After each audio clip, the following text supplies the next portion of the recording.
All right. Thank you so much for that very kind introduction. I am Pat Rona. I'm the legal director at CARPLS Legal Aid. And my colleague here, Aaron, I'll let him introduce himself. Hi, everyone. My name is Aaron Hanford. I am a staff attorney at the West Chicago office of Prairie State Legal Services, which is, as we'll talk about in more detail further on, Prairie State Legal Services is really the primary source of legal aid for Kane County. So I think that probably covers a lot of folks listening. Terrific. So we've organized tonight. We're going to spend about 20 minutes talking about legal aid in general in my program, and then I'm going to hand it off to Aaron, and he is going to talk about Prairie State Legal Services, which is your area legal aid in Kane County. And then we're going to finish things up with talking about some interesting little legal tidbits and bits of information that you might find helpful for types of legal problems that you may or your friends or family might run into. So our goals for tonight is that you come away from this understanding that there really are free legal services available in civil legal matters. We're going to give you some understanding about the legal aid community and how we are organized, and to just discover how legal aid operates in Illinois. You're going to learn a lot about your local provider, Prairie State Legal Services, and we're going to give you some of these pointers on common areas of civil law. And we hope you come away from this empowered to handle any of your own current or future legal problems that you might be dealing with.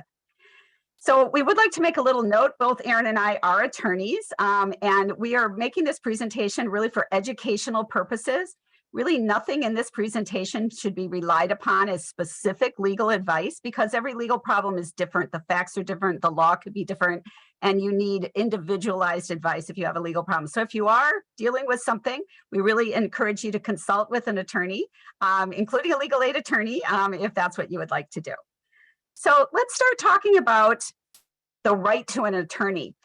We've all watched a lot of TV, and you see when someone is getting arrested, the police will say to them, you have a right to an attorney. If one cannot be afforded by you, it will be appointed for you. And that's great. There was a Supreme Court case back in the 1960s called Gideon versus Wainwright, very famous Supreme Court case that said that is true. In a criminal case, you have the right to a free attorney if you can't afford one. And that's usually a lawyer called the public defender. And that is great in a criminal case where you might go to jail. However, there is no right to a free attorney in civil legal matters. So what does that mean? Civil legal matters, it's really anything that isn't a criminal matter. So there are things like divorce and eviction and employment law and probate law. Those are types of civil law. And for none of those do you have the right to a free attorney that the government is going to provide to you. There are a couple of types of proceedings that the government also provides a free attorney. One of them is loss of parental rights. If someone is possibly going to have their children taken away from them permanently, they are entitled to a court-appointed attorney, because we think that's very important. And also the state's attorney will represent someone who either needs to get a child support order or needs to enforce a child support order. Finally, if you're ever in a courtroom and something has happened where the judge is not happy with you and you're held in contempt of court, a free attorney would be appointed for you, because you might be sitting in jail thinking about what you did until there can be a hearing about all that. So those are the very limited things in Illinois where you have a right to a free attorney in a civil matter.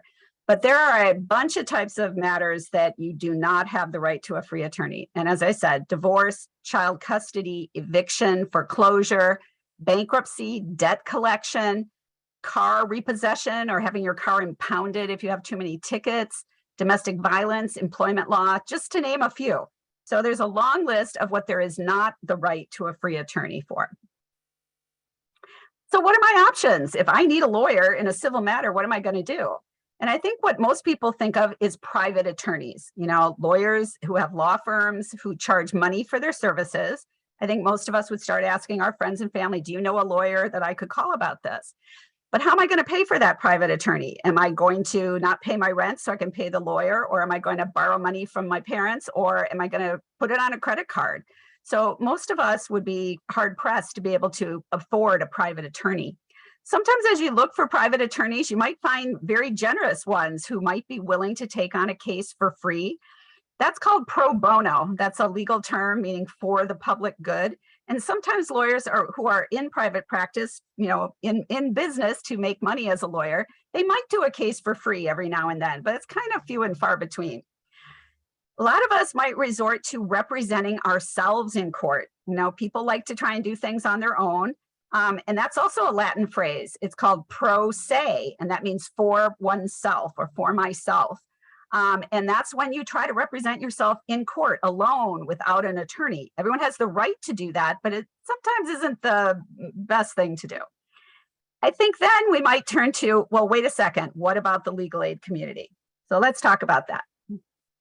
Legal aid has been around for a long time. The first legal aid program was founded in New York as the Legal Aid Society back in 1876. And really, legal aid grows out of lawyers as a profession that we believe that we have a duty to help those who are less fortunate. And in general, legal aid began through lawyers' own generosity and their friends and getting charitable contributions to do this work for free. So legal aid exists because we as a society really believe that legal assistance is a very fundamental social service, kind of like healthcare, that people should not have to go it alone. So how does money come around to fund legal aid? Well, first of all, the federal government does fund legal aid through an agency called the Legal Services Corporation. And that's a major funder of legal aid. Every state and every section of the United States has an LSC funded program. And other agencies of the federal government give out grants to legal aid that usually are specific to subject matter. So like, for example, housing and urban development might have specific grants about eviction or foreclosure that have to do with housing. State government gives money to legal aid. Often that's funded through add-on fees to when you file a court case, you have to pay money to file a case, and there might be add-ons for that. And then just also the state of Illinois has some general grants that are part of our state budget that make their way to legal aid.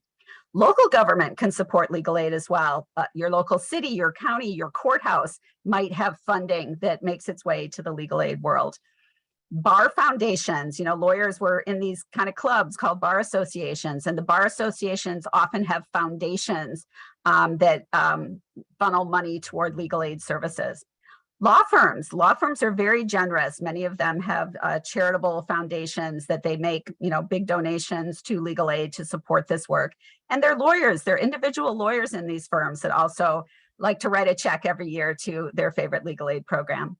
There are some non-legal foundations, like ones that you may have heard of, things like the MacArthur Foundation or family foundations that for some reason feel strongly about legal services and want to support it. And then just finally, individuals, people like you and me who might see the importance of legal aid and want to contribute to the cause. So that's how legal aid is funded. What is legal aid in Illinois like? What kind of programs do we have? Well, the first thing I want you to know is legal aid is very much based on geography. It's really where you live as the client that's going to dictate what legal aid programs are probably available to you, because legal aid is very local in nature. So we're going to be looking at the county of residence, usually, of the person who's looking for services, and you'll be looking for the most local program to you. There are a few statewide projects in Illinois that it doesn't matter where you live in Illinois, they're open to everybody. And I'll talk about a couple of those in a few minutes, but generally legal aid is quite local. There are about 50 legal aid programs in Illinois, so we're quite lucky. There's really quite a bit. But as with many resources in Illinois, a lot of it's concentrated in Chicago and Cook County in particular. So there's a lot of legal aid, but finding the right place for you, depending on where you are, is sometimes the trick. Many courthouses have advice desks where if you're in the courthouse, you might be directed to a desk that is manned by either a legal aid attorney or a volunteer attorney to try and get some help there. There are many community places, churches, neighborhood centers, even hospitals that have a similar kind of thing, like advice desks that are embedded in those locations, either all the time or some, certain days of the week or days of the month when people can get advice at those desks. A lot of times those types of projects are often worked at with volunteer attorneys from law firms. Many large law firms have pro bono programs, again, that for the public good kind of a program where their lawyers want to volunteer and help people. Here in Illinois, we have a great website called Illinois Legal Aid Online, and it's a wonderful place if you have legal questions to go and read about legal topics, as well as they have software that allows you to generate some legal documents. So a lot of people find Illinois Legal Aid Online very helpful. And then finally, there's another statewide online presence called Free Legal Answers Illinois. And that's a place where you can go and post a legal question confidentially, and a volunteer attorney from somewhere in Illinois may pick your question and respond back to you with some answers. So those are some of the Illinois-based resources that we have. So what are the limits on this legal aid world that I'm talking about? Well, there are some. And the first one is most legal aid has an income cutoff, like a cap on how much money a client can have or make before they're ineligible for services. And many of the programs have a cutoff of 125% of the US federal poverty level. So you hear about the poverty line, that's 100% of poverty level. So a little above that, 125% is often the cutoff for someone to be able to access legal aid services. We've talked about these geographic limits, so it's probably your county of residence that the legal aid program is going to look at. We're looking for civil legal problems because generally legal aid doesn't do criminal defense because, of course, there is that government program of the public defender to help someone who can't afford an attorney but has a criminal case against them. Legal aid programs are going to look at certain types of cases. There are things that are just sort of not legal aid types of cases. That includes usually cases where there's a lot of money at stake. So for example, if someone has a really strong medical malpractice case or really important personal injury case, those are cases private lawyers really, really want, and they do a great job with them. So those are cases that generally legal aid does not get involved in. Further, any particular program is going to be looking at subject matter in general. There are some very specific legal aid programs that they only help on like one kind of legal matter. Like there are a number of tax clinics, for example, and all they want to do is income tax and sales tax and anything about tax. But if you need a divorce, they're not going to be able to help you on that. So they're going to be looking at subject matter. Some legal aid programs also look at who the client is. Part of their mission is to help certain populations. So some clinics only help the elderly or only help the disabled or only help children. So who the client is sometimes matters to a legal aid program. Also looking at where the case is at. There's different stages of litigation. And obviously lawyers like to get involved early on so they can kind of shape how the case goes. So a good example is most legal aids don't get involved in appeals. Like there's been a whole case already and now not a good result. And now you want to go up to the next level of court system. And so appeals are an example of something that most legal aid doesn't do. And then finally, the most important limitation, manpower, funding, staffing. Legal aid is a limited resource. You might be surprised to hear that there's only 450 legal aid attorneys in the whole state of Illinois. So Illinois is a very big state, and that's not a lot of legal aid lawyers. So if you do the math, we are a limited resource, but we are here to help. So first of all, just stop if there's any questions just about the legal aid landscape. If anyone wants to put them into the Q&A, it can be read out to me. But while we're looking for that, I'm going to just plow ahead here and talk a little bit about my legal aid organization. So as you were told at the beginning, my legal aid is called CARPLS Legal Aid, the Coordinated Advice and Referral Program for Legal Services. We are the legal aid hotline for Cook County. Now, I know most of you probably live in Kane, but you might have friends and relatives in Cook, so I want to share this information with you. Or you might have a legal problem in Cook County, because we will help someone who lives out of our county but has a problem in our county. So our main role is to give legal advice and counsel over the telephone. And if you need us, that hotline number is 312-738-9200.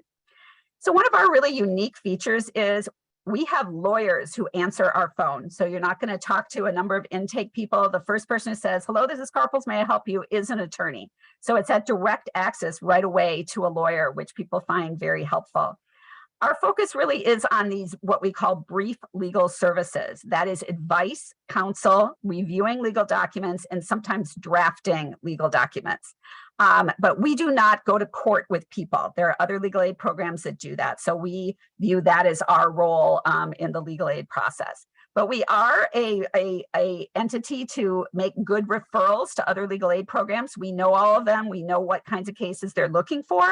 And so we like to refer on to other legal aid if that's what someone needs.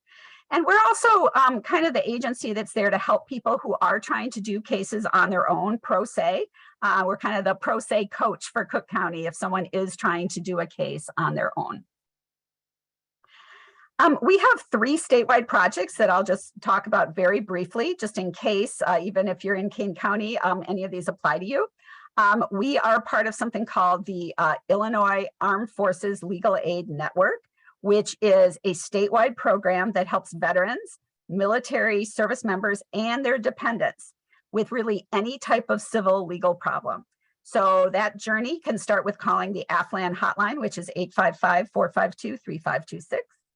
And it's a wonderful program. It started in 2017. It's funded through the state of Illinois Access to Justice Act and the Illinois Equal Justice Foundation. And CARPLS, as the opening hotline to access to this program, is kind of the first step for veterans and military and their dependents to get the legal help that they so deserve and need. And there are dozens of legal organizations around the state that we are then able to refer further to, like Prairie State Legal Services, where Aaron works. So we are happy to help with really any type of legal problem. It's not just military related questions, though we do that. You know, people who have questions about veterans benefits or like military discharge upgrades or anything that has to do with being in the military. But you know what? Vets and military have the same problems that everybody does. So if someone is in one of those categories and is dealing with family law or housing or eviction or consumer or employment law, we are there to help on all of those legal problems. So we're really honored to serve the vets and military and their families here in Illinois. And the AFLAN website is illaflan.org. So another statewide program that we're part of is something called the New Leaf Illinois Project. And that is about cannabis expungement. So this started back in October of 2020, and CARPLS, my organization, runs the website where people begin the process of starting to expunge or try to wipe away their cannabis, marijuana records, whether it was an arrest, a conviction, whatever it might have been. There's almost 800,000 people in Illinois who are in this situation. So there are a lot of people who could be helped by this program. So the lawyers at my organization, we start by pulling the criminal records and reviewing them to see what the person is eligible for, what kind of expungement or trying to wipe away this record. So we're really happy to be part of this kind of second chance movement, because having a conviction or a record for cannabis can, be troublesome to some people's employment or getting housing. So the website where people go to begin this process is newleafillinois.org. And then finally, we have one last statewide project that we're involved in that is available to you all, no matter where you live, and that's called COVID Help Illinois. And we started this when the pandemic hit. There were so many legal issues that were really caused by the pandemic. So we actually created and programmed some chatbots that you can interact with on these types of topics that are really affected by the pandemic, such as employment and unemployment, housing, whether it's foreclosure, eviction, consumer debt, bankruptcy, just court matters in general, and probate. So if someone needs a will or whatever they're thinking about. So it's kind of a fun experience. If law can be fun, it's kind of fun interacting with these kind of characters who are programmed to answer questions. It's not a live chat with someone like me, but it's been programmed by somebody like me to respond to common questions. So if you're interested in looking into that, it's called covidhelpillinois.org, where you can do that.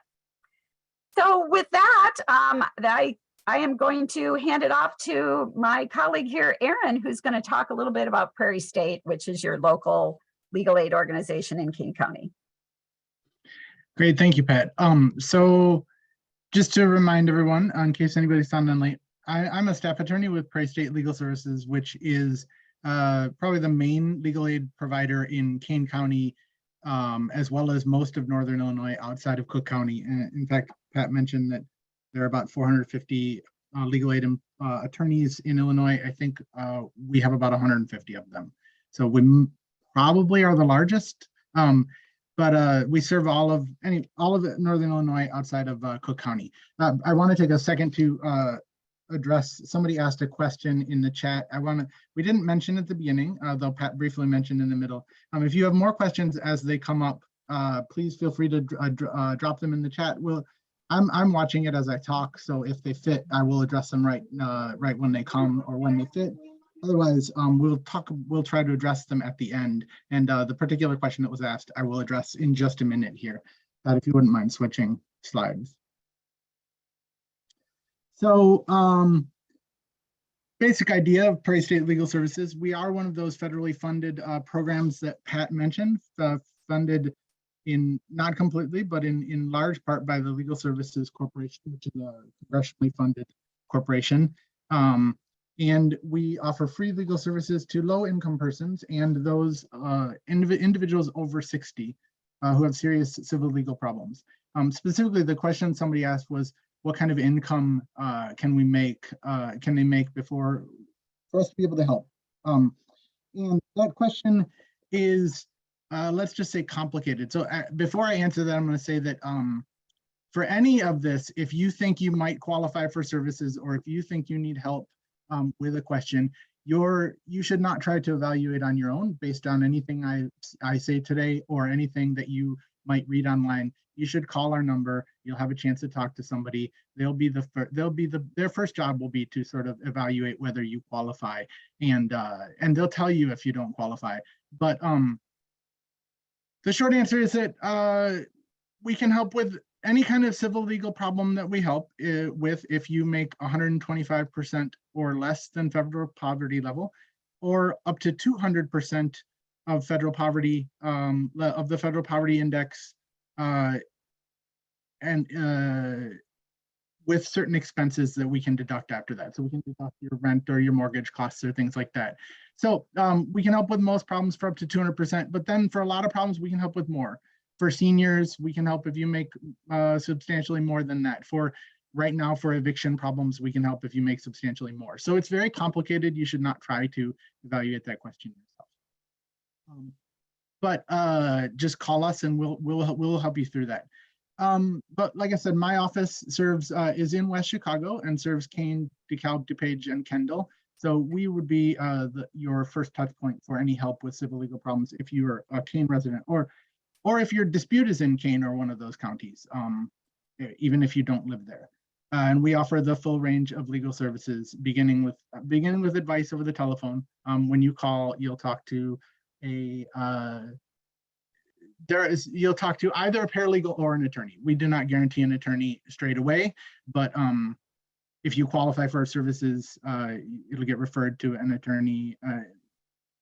Yeah, anyway, but it'll either be a paralegal or an attorney. So next slide, Pat. So I guess I briefly already talked about this in an attempt to address the question, but because our services are free, we have certain eligibility requirements. That's our general structure, 125% of the federal poverty index or whatever it's called. And that does vary based upon the number of people in your family, or 200% before certain expenses are deducted, and then higher for seniors, for eviction cases, and for certain other types of cases. In most situations, you must be a citizen or a documented resident. We don't have a choice in this matter. It's we are bound by certain federal regulations because of the federal money that funds our services. So we can help undocumented individuals in certain very specific circumstances, refugees and the like, in certain very specific circumstances. Or if you do have a question, you should call again. We will be happy to evaluate that first for you, and then just let you know as gently as we can that we can't help you if we can't. But so generally, either you need to live within our service area or the dispute needs to be in our service area. So I do sometimes, I currently have like a client who lives in California, but she's got a dispute going on in DeKalb with a housing situation here. And so she does not live here, but we're able to serve her. And then, yeah, this is whether you qualify is the first thing we think about. So don't decide for yourselves, call us first. Next slide, Pat. So I'm just gonna briefly go through a whole bunch of the different, topics that we assist with. We do help with a number of topics, a wide range of things. Again, I would say if you think you need help with a civil problem, call us and let us tell you that we don't help you before deciding that we won't help you. Couple topics that we can't help with that Pat mentioned that are the big ones we get criminal or traffic cases. We can't help with criminal or traffic type things. We can't help with what are called personal injury, or like slip and fall, or you want to sue somebody who like made some product that injured you, things like that. We can't assist with those, but with a very wide range of other civil legal topics we can. So right now, one of our biggest areas, and I think always, has been housing. We do a lot of work with evictions, helping people fight evictions, helping people avoid eviction while moving out of their apartment. Just all kinds of disputes with landlords. But also we do a lot of work with housing authorities and public housing providers, not with them, but with clients who live in, who have housing subsidies, helping them obtain the subsidy or fight termination from the subsidy. So things like that, we do a lot of. We do a lot of public benefits work. So that includes things like helping people obtain or fight overpayments in SNAP, which is, you might know better as food stamps or Medicaid. In the past couple of years, we've done an awful lot of unemployment work. So helping people get unemployment benefits or avoid paying overpayments there, or an awful lot of Social Security. With Social Security, I should say, we do a very broad range of things there as well. So we will help people in the right case obtain disability benefits or keep disability benefits, but we'll also help with monetary disputes with the Social Security agency, with sort of all of their programs. And chances are, as a general rule, if you qualify for Social Security, you probably qualify financially for our services. So you should definitely call us if you've got a dispute with Social Security, and let us talk to you about your problem. The one area touching criminal records that we can't do is sealing and expungement of criminal records. So we're going to talk in a lot of detail about that in a few minutes. So I'm going to skip over it now. But basically, our state Supreme Court has said that sealing and expungement of records, so getting rid of those records, is not criminal work. So we're able to do that. But we'll skip over more details on that now. Next slide, Pat. Other things we do, there's a sort of category of law called probate, which basically includes sort of, I don't know how to define probate, but anything that sort of looks at a person's life and estate. So we do guardianships, both of children and disabled adults, or in the right circumstances, we'll help a person fight having a guardianship ordered over them by the court. We will help with with wills or powers of attorney, primarily with seniors in specific circumstances, but we do some of that. Very related to evictions and also to our elder care work, we do a lot of long-term care discharges, so helping people fight being discharged from nursing homes or supported living facilities or other disputes that arise with those.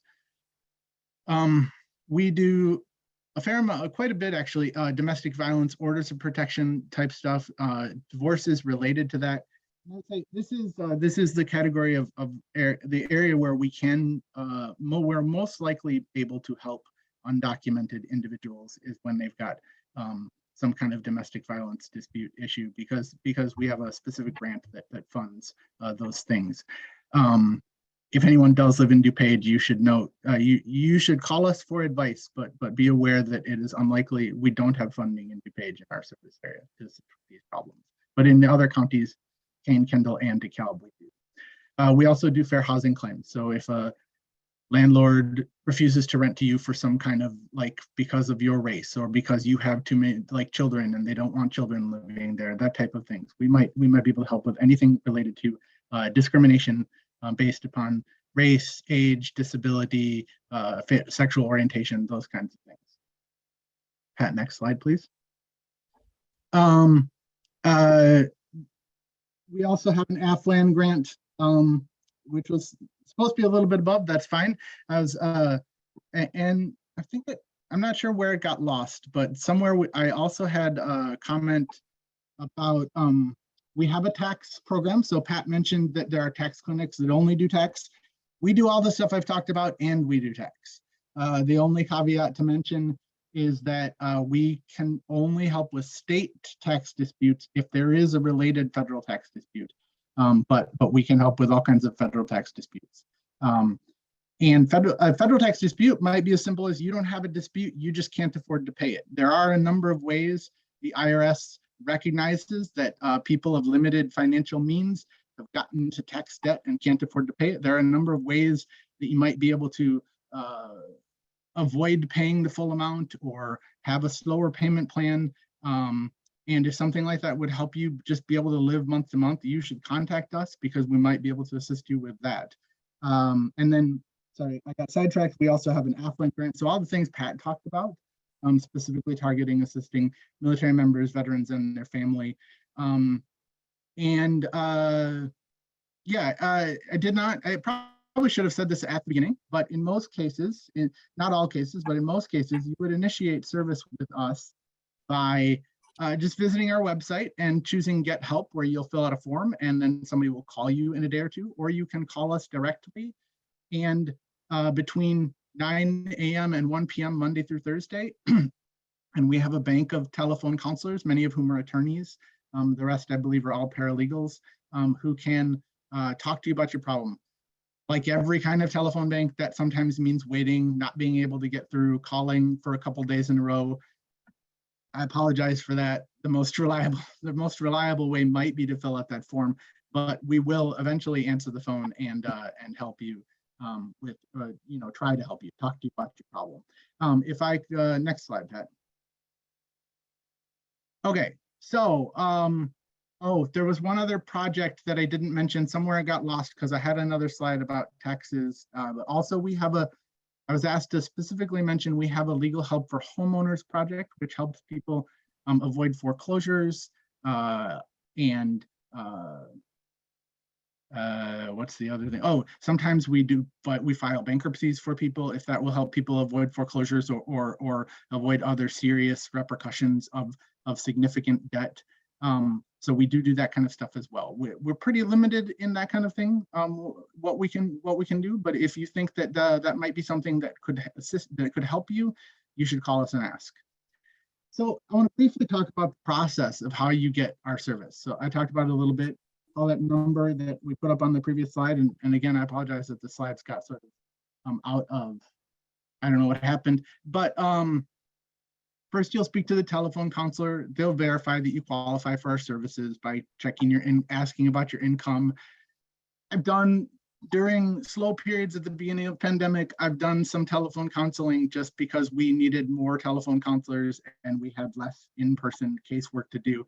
And I apologize in advance. I know how, having done that, I know how intrusive it can feel to get all these questions asked about how much you're making and how much money you have in the bank and how much cash you have in your wallet. And I apologize in advance, but that's just something we have to do.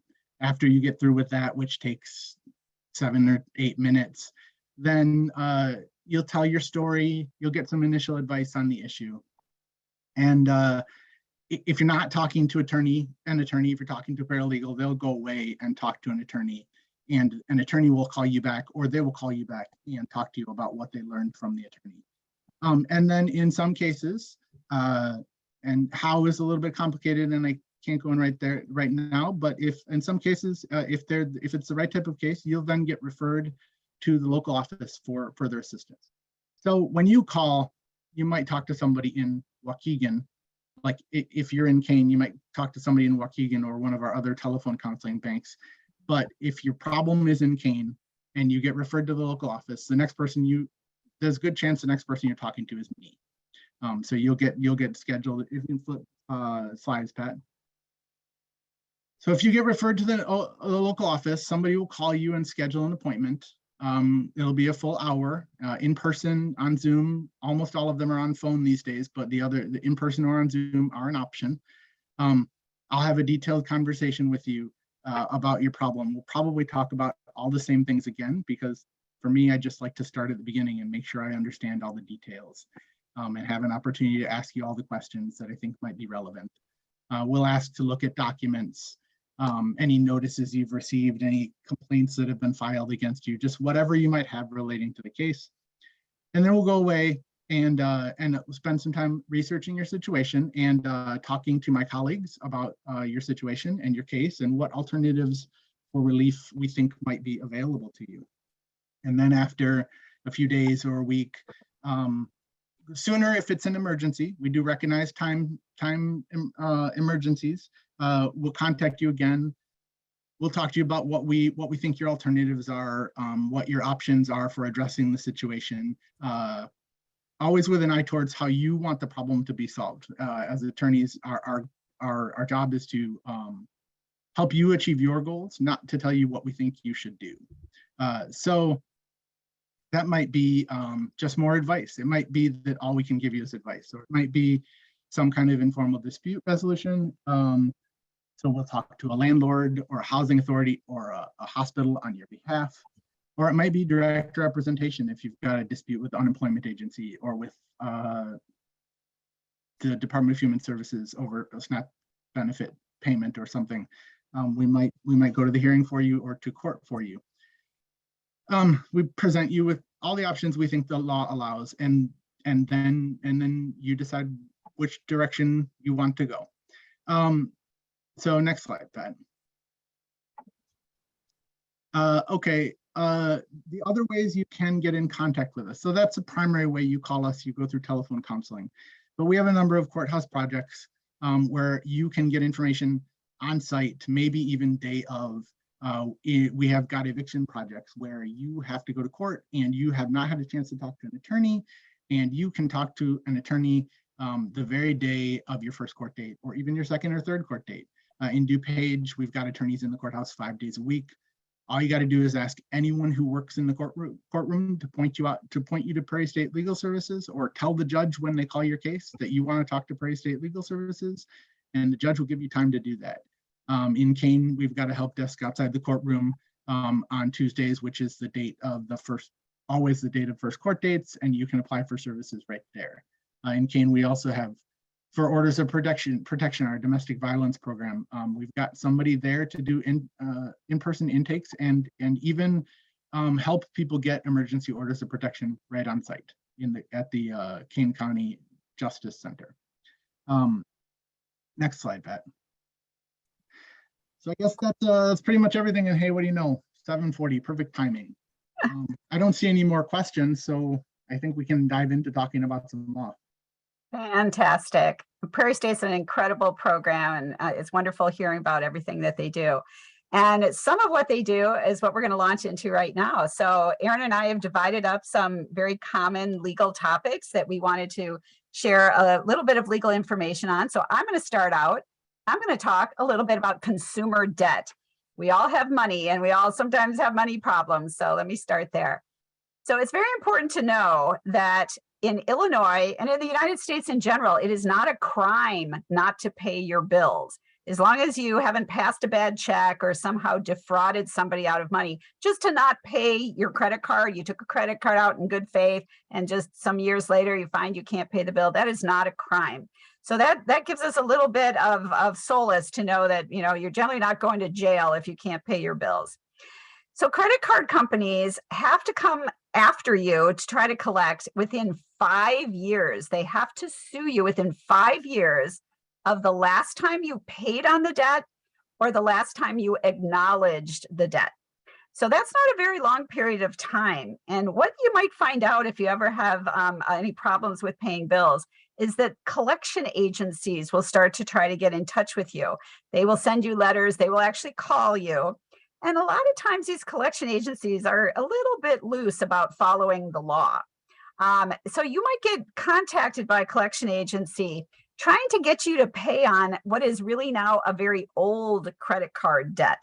You know, you might have had a credit card with Visa, and the last time you paid on it was, say, I don't know, 2015 or something like that. So past this 5-year limit, and they still try to make you pay on it, even though legally it's too old for them to pursue. So it's very important, if you get collection calls or letters, to know when was the last payment you made, or was the last time you acknowledged that, yeah, I do owe this debt, because you don't want to pay on old debt. Because what happens is if you send them $50 like they want you to, or if you say, oh yeah, I know I owe this, but I just couldn't pay it, I'm sorry, that can restart this time period, that what's called the statute of limitations, that 5-year limit. So the moral of the story is, if you've got a debt that's like 4 years and 9 months old, and now suddenly a collection agency is calling you about it, you don't want to send them a little payment, because that restarts the clock. So keep that in mind if you have any older debt that you might have in your past. This is all really important, because eventually what a creditor has to do is they have to sue you, and they have to get a judgment against you, a judge actually making a ruling that yes, they owe the debt and it's this amount that they owe. So that's a whole court process. And the reason why creditors do that is so they can now try to forcibly make you pay on that judgment. And in Illinois, there's only 3 ways that a creditor can make you pay on a debt that you owed. And that is, first of all, they can freeze your bank account and take some of the money in your bank account. They can garnish your wages. So if you work and get paid wages, they can actually go to your employer and take a part of your paycheck for a while until the debt is paid off. And then finally, some creditors even go as far as taking the judgment and registering it against any real estate you own. And now it's a lien on your real estate. So those are the 3 ways that a creditor can really make you pay a debt. But a lot of people aren't in that position that they have those 3 things. A lot of people don't have a lot of money in the bank, and they actually aren't working. They may just say only get Social Security or be on some kind of public benefit or be retired. They don't work for a wage anymore, or they don't own any real estate. And we call people who are in that situation collection proof, which is actually a pretty good position to be in, because it means, while a creditor may want you to pay, there will never be a way in which they can legally force you to pay, even if they sue you and get a judgment against you. So those are some things to know about consumer debt as you manage your finances. So my second topic that I'm going to talk about very briefly is divorce. Unfortunately, a legal issue that many people have to confront. So I want to first share that in Illinois, we are what's called a no-fault divorce state. Before, let's see, when was it? Maybe, I don't know, a long time ago, maybe 15 years ago, we had fault-based divorce, where you could actually allege grounds against your spouse of misdoing. So things like adultery or mental cruelty or physical cruelty. And you actually had to have a trial to prove that that occurred for the divorce to be granted. Now we've moved into another era where we understand that sometimes marriages just break down. So no-fault divorce only requires that the petitioner, the person who wants the divorce, allege that the marriage has irretrievably broken down and that the parties have irreconcilable differences. And the court accepts that as the state of things. And so there isn't any kind of a court proceeding where people have to accuse each other of misdoing. So that type of allegation to have a no-fault divorce does have a bit of a requirement, though. You have to be separated for at least 6 months before you can file for that type of allegation of a divorce, unless both parties will agree to waive that kind of waiting period. So if you can work together and you both agree that we don't need to wait any longer, we agree the marriage is irretrievably broken down, you can go forward and get the case on file. Divorce doesn't happen overnight. In general, it can take maybe a year, maybe even longer. In Cook County, where I am, it can easily take that long. Maybe it's a little faster in some of the collar counties. But there is a type of divorce called joint and simplified dissolution of marriage. And that is for couples who are in some very specific circumstances, who meet kind of a long list of qualifications, where they can get somewhat of a faster divorce, because generally it's for people who have no children, who have no real estate, who haven't been married for very long, who don't have a lot of income, don't have a lot of assets together. So if that might be you in a situation, be sure to think about whether joint and simplified dissolution of marriage might be a possibility. So a big thing in divorce is dividing up the marital property. And so an important thing to know in Illinois, we are not what's called a community property state. And that's where everything gets split 50-50. We have $100,000 in the bank. I get 50,000, my spouse gets 50,000. That's not how we do it in Illinois. In Illinois, the courts look at the whole of the marital assets, like from above. They look at it as a big estate, basically, and say, let's divide this equitably so that when we're all done, it was fair. So that isn't 50-50. It's when we're all done that it looks like it was fair to everyone. So maybe I keep the house, but my spouse gets the money in the bank account, or I take some of that and he takes some of this. So there's a lot of ways in a couple in a marriage that what they have can be equitably divided. When it comes to divorce, obviously the best divorce is one where the parties can agree. So to do that work of what makes us happy, what can we each feel okay about in terms of dividing things and how we're going to manage being now a divorced family, is always the best way to proceed. So try to be on a relationship where you can still talk to each other about these important things. The thing the courts care tremendously about in family law is the children. Obviously, they're a very important part of the family. And really all decisions in family law that have to do with the kids is going to be subject to what's called the best interest test. What is in the best interest of this child for this situation? And that's for each child. You might have 3 children in your family. What is in the best interest of your daughter might not be in the best interest of your son. So, the court's going to look at each child as an individual and what their needs are. And just another little tip about family law right now, we used to use terms like custody of children and that the one parent would have visitation. And those are kind of antiquated terms. The Illinois divorce laws were updated a number of years ago. So now we use terms like parental responsibility instead of custody, like what are we going to do to raise our children and help them grow as best they can. And then instead of having visitation and like schedules like that, and one of us has the kids and one is just visiting with them, we now have a parenting plan, which has it all laid out of when the children are with which parent and which holidays and all of that. So just be sure that if you get into a situation like this, that you're using the right kind of terminology and understand what those things are. So with that, that's what I wanted to say about family law. And now I'm going to turn it over to Aaron, who is going to talk a little bit here about eviction. We'll talk about a couple of topics that we historically and still today we see an awful lot of at Prairie State and actually all around the country for this first one, evictions. Did you skip a slide, I think? I think that's the next.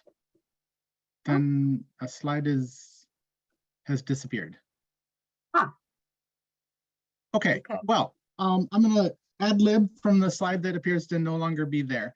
But I think probably the most important thing to realize about an eviction is that in Illinois, a landlord can only evict you by order of the court. They can't put you out on their own. And even after the court orders it, they can't actually do it themselves. Only the sheriff can evict you, and only after the court has ordered that you can be evicted.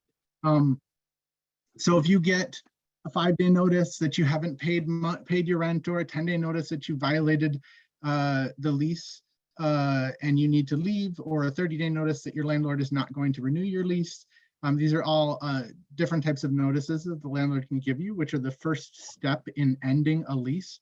And then subsequent to that would be evicting you. You can leave if you want to by your own free will, if you feel like the relationship, you don't want to live there anymore for whatever reason. But if you want to fight this for whatever, because you don't know the money, or the eviction is unjust, or for any reason, I would say the first thing to do is the first thing to do is contact legal aid, or an attorney. But any attempt that the landlord makes to actually put you out without following this proper process, which starts with the notice, is what's known as a lockout, and those are illegal in Illinois. So those can be things like turning off the power or the water, or changing the locks, or sending big men to your home to try to scare you into leaving. And these are all things we see. Those are illegal, and the landlord is not following the process required of the law. So if any of those happens again, I would say contact Prairie State. But essentially the process starts with the landlord giving a notice saying that either the lease is being terminated or they don't wish to continue to rent to you for one reason or another. And if they don't start the process that way, then the court should not follow through with an eviction when they get around to filing. So if you get a notice and then an eviction is filed against you, the most important thing to know is probably that it's best to try to avoid an eviction. So if you get a 5-day notice, it's a demand to pay rent. If it's possible, you maybe consider paying the rent, or if you can't afford to pay the rent, consider leaving before the landlord can file the eviction. Feel free to call us and we will talk you through all of your options, what makes the most, and you can figure out based upon your options, what makes the most sense for you. But if an eviction is eventually filed, you'll have to go to court and you'll have to defend the eviction or negotiate with the landlord in order to avoid the eviction. If you fail to go to court, you can be defaulted, but you are not actually evicted until, again, the court orders you evicted. So up until the time the judge says, okay, the landlord has proven their case and you don't have a right to stay there anymore, up until that time you can negotiate out of an eviction in a variety of ways. You can agree to pay, you can agree to leave, you can agree the landlord can let you stay as long as you start behaving in the way that they want you to. Any number of things might help you to avoid eviction. There's a note here, it says not having money to pay rent is not a legal defense. This is, unfortunately, a lot of evictions we see these days are about inability to pay rent. And luckily in Illinois right now, we have what's called the court-based rental assistance program, which is helping an awful lot of people avoid evictions by paying landlords rent, paying directly to landlords on behalf of the tenants the rent that is owed. But the inability to pay the rent is not a defense. When you signed the contract, the lease agreeing to pay, you agreed to pay whether you have the money or not. And so once you are unable to pay, the landlord then does have the right to go to court and ask for the apartment back, or your home back. When a landlord files an eviction, they they are asking the judge to tell them to give them possession of the home, or if you owe them money, they might also be asking for possession of the home and for money. Eviction is a very complicated process, and I don't want to go into I don't have time to go into all the details of potential resolutions and etc. I alluded to some of it, but most important thing to note is that eviction is not an immediate process. At the end here, eviction is not an immediate or even a quick process. So if you get a 5-day notice or a 10-day notice, I would say generally don't panic and think you need to be out tomorrow or you're going to be homeless tomorrow. There may be as much as a couple months or even longer to negotiate some kind of resolution, find a place to leave, and go and still avoid an eviction. If you do eventually end up with an eviction, no, it is important to note that that kind of thing does stay on court records generally, and it would be accessible on credit reports. So landlords can often see those kinds of things, and it may make it harder to rent a place in the future. And like I said a couple times, call us and talk to us. We are here to talk to you. Next slide. Sorry, I jumped around quite a bit because I realize this is a very complicated topic. The next thing to talk about is the last thing we're going to talk about is sealings and expungements of criminal records, which I said a while ago. This is the one area that seems like criminal law that we can do because it's been deemed to not actually be criminal. We can help people where the law says that it's allowed. We can help people to avoid, to either have records eradicated, eliminated completely, or to have them hidden from public access. So the reason you want this done, if you've been arrested, you are probably aware that an arrest record, a conviction record, can impact your life in all kinds of bad ways. The ones I'm noted here are just the most common ones. It can make it hard to find a job. It can make it hard to rent an apartment or to get subsidized housing assistance. Or for drug convictions, it can make it hard to take out student loans. We get a lot of calls these days about people wanting to be able to get their FOID card back, and it can impact that. So in Illinois, the law offers you several options to sort of either hide those or destroy those criminal records. The two we're going to talk about are sealing and expungement. There's also something called a healthcare waiver and a certificate of good conduct, which is basically something where the court or some other body says, yeah, this person has an arrest record, but it's okay, they're safe to hire. Essentially, that's what that is. We're not going to talk in detail about those. And then the last one, that you can petition to the governor for clemency, which is very rare and difficult to do. So we're not going to touch that at all right now. But next slide, Pat. So the two things we're going to talk about, expungements. And for expungements, I'm sorry, I'm very much running out of time. I think I'm going to go about 2 minutes over. Expungements, when you get a record expunged, the court orders that the record is destroyed or returned to the arrestee. So you might like get your fingerprint card back if you got arrested back in the 90s when they were still making fingerprint cards. Expungements, so the records being destroyed, are generally available for cases where you were not convicted or where you successfully completed court supervision. Or these days for a lot of marijuana convictions, although not all marijuana convictions. Sealing is when the court orders that the records are hidden from public access. So as an attorney, it's really easy for me to get on, say, DuPage or Kane County's website and look at criminal cases. But if cases are ordered sealed, I would no longer be able to do that. If your arrest was ordered sealed, I wouldn't be able to see it by just logging onto their system. If it was ordered sealed, however, law enforcement, the courts, those agencies, certain other agencies would still have access to those. Sealing is generally available for any cases for which you were convicted. And then it's important to note that there's a waiting period, which I won't go into detail because it's very complicated to figure out how the waiting period works, but there's a waiting period before you can get a case sealed. And then lastly, neither sealing nor expungement is available for things like minor traffic offenses or convictions for DUI or dogfighting or certain domestic violence offenses. Those things are just not, the legislature has decided to not allow those to be eligible for relief. And I think there's one more slide, I apologize. Very quickly, the process is actually not complicated, but it does take a while.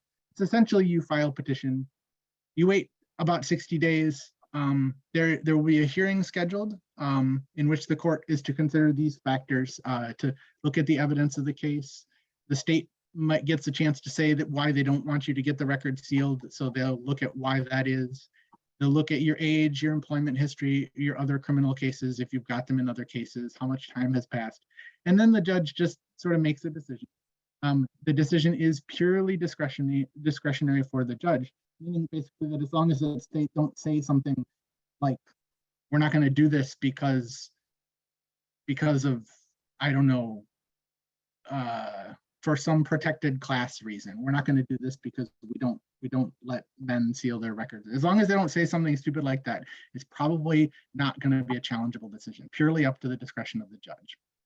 The process can take 6 months or more. The last thing I will say about this is that although it's up to the discretion of the judge, I can't make any promises. I'm not going to give any percentages, but we do see a very high percentage of them. You know, the judges in a lot of places, they are generally willing to grant these more often than not, I would say. I'm not going to make any promise, but the point is, just because it's up to the discretion of the judge does not mean it's something you should not try if you think it might, or contact us and talk to us about trying if you think it might provide you just better opportunities in life to have your criminal records eliminated. And I apologize for going over, but I will stop there.